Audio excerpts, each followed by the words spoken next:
ये हैदराबाद के सांसद है, ये तुम्हारी लड़ाई लड़ते हैं, तुम्हारे लिए आवाज उठाते हैं। ये 15 साल पहले की बात है और आज अल्हम्दुलिल्लाह ये फर्क हमें देखने को मिल रहा है।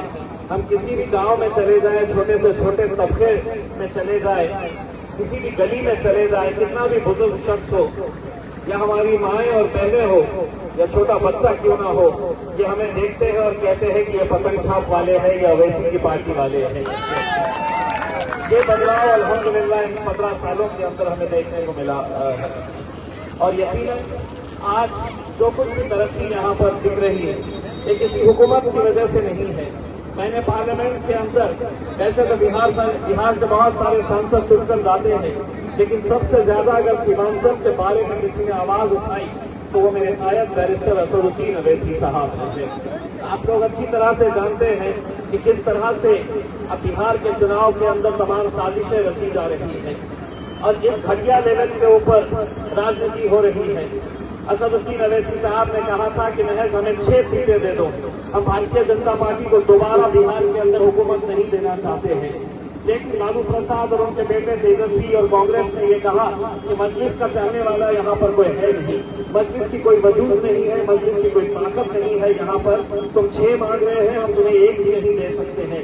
इंशाअल्लाह 11 तारीख के दिन आप लोगों को एक वोट देकर ये पैगाम देना है कि असदुद्दीन अवैसी को चाहने वाले कितने लोग बिहार के अंदर हैं। आप लोगों ने पहले भी अपने वोट के जरिए ये बताया था, दिखाया था कि आप लोग बैरिस्टर असदुद्दीन अवैसी साहब की क़यादत को यहाँ पर कबूल कर चुके हैं। मैं आपको ये बताना चाहता हूँ कि तमाम राजनीतिक पार्टियां, चाहे वो जेडीयू हो, आरजेडी हो, कांग्रेस हो, बीजेपी हो, समाजवादी, कोई भी पार्टी हो, इनमें हर पार्टी ने आपस में एक समझौता कर लिया है कि सीमांचल इलाके से हमने से कोई भी हार जाए, कोई भी जीत जाए चलेगा, लेकिन किसी हालत के अंदर हमने असदुद्दीन अवैसी को सीमांचल के अंदर दोबारा पैर रखने नहीं देना।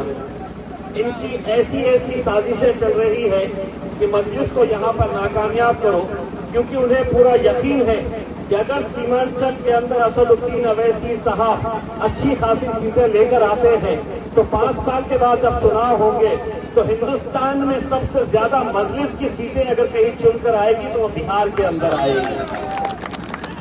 और इसी बात को समझते हुए ये तमाम साजिशें चल रही है। मैं आप लोगों से हाथ जोड़कर ये गुजारिश करने के लिए आया। आपने 2 दिन पहले तेजस्वी यादव का बयान सुना है असदुद्दीन अवैसी साहब के बारे में। उन्होंने क्या कहा, उनसे एक पत्रकार ने पूछा कि ओवैसी ने तो आपसे महज 6 सीटें मांगे थे, आप ओवैसी को अपने साथ क्यों नहीं लिए हैं? तो उन्होंने कहा कि एक्सट्रीमिस्ट लोगों के लिए हमारे पास कोई जगह नहीं। एक्सट्रीमिस्ट का मतलब होता है कि कोई चरमपंथी कट्टरवादी जो होते हैं, वो कट्टरवादी लोगों का कोई हमारी पार्टी के अंदर जगह नहीं है।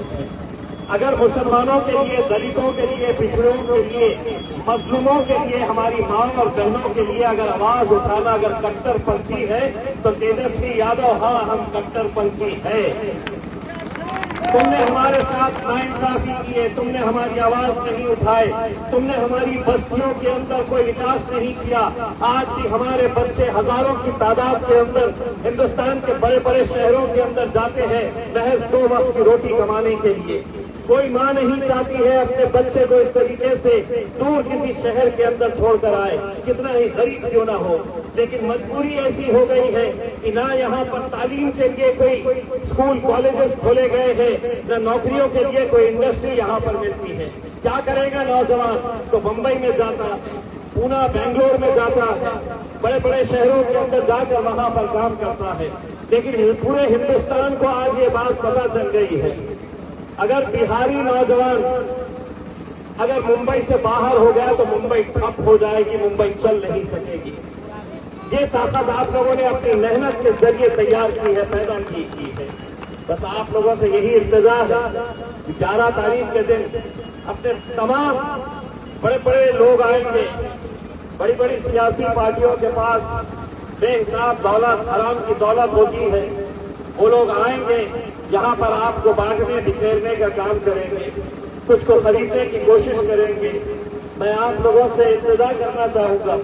अख्तरुल ईमान साहब अगर यहाँ पर जीतते हैं तो इस जीत का सबसे बड़ा फायदा अगर किसी को होगा तो वो मेरा शायद बैरिस्टर असदुद्दीन पार्लियामेंट के अंदर महसूस होगा।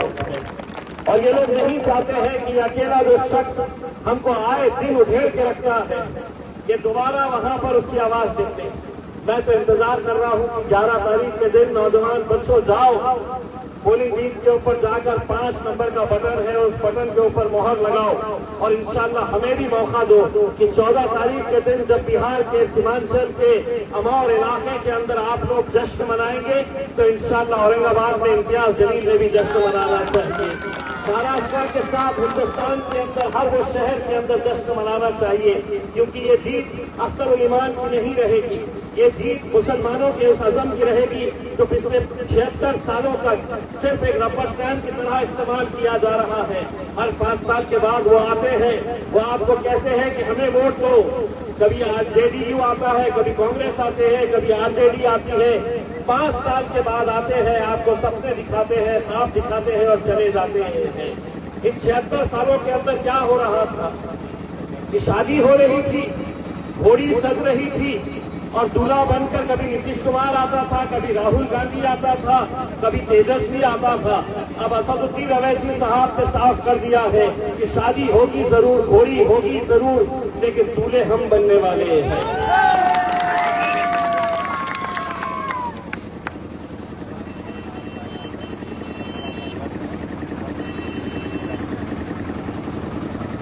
तो हम इतने सालों तक जो बदलाव इस मुल्क के अंदर चाहते हैं वो बिहार के अंदर हमें देखने को मिल रहा है।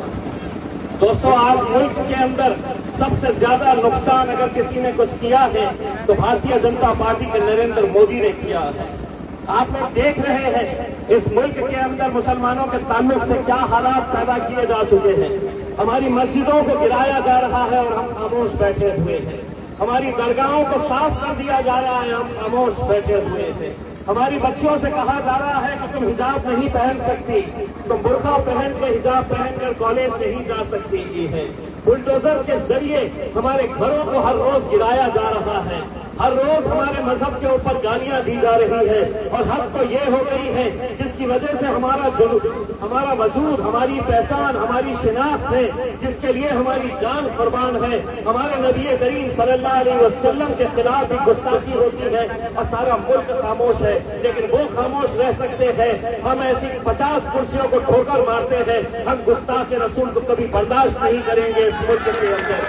इसीलिए तुम्हारा बेटा, तुम्हारा ये भाई जब गुस्ताख रसूल एक महाराष्ट्र के अंदर तैयार हुआ था तो मैंने भी महाराष्ट्र की हुकूमत को बताया था कि हम हर चीज बर्दाश्त करेंगे, वरना ये अगर दोबारा अगर हुआ तो हम सड़क के ऊपर कैसा निकल सकते हैं तुमको बताएंगे।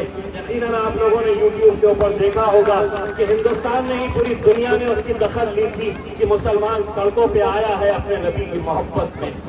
मेरे भाई, इससे बुरे हालात और हो नहीं सकते हैं।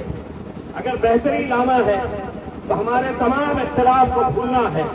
नरेंद्र मोदी को ये पैगाम देना है कि सीमांचल की आवाम जो है वो किसी भी तरह के जुल्म ज्यादती को बर्दाश्त नहीं करती है।